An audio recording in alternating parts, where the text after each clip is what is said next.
Alrighty, this is super important. I can't emphasize enough how important it is to have a carbon monoxide detector with you in any closed space that you're going to be heating or cooking in, like the van, truck camping, in a tent.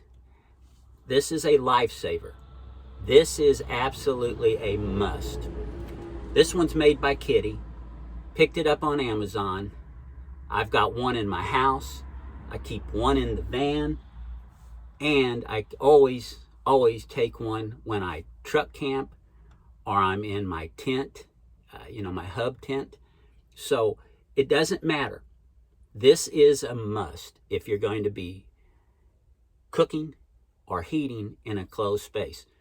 Remember, safety first. Ventilate. Always ventilate and always have a carbon monoxide detector.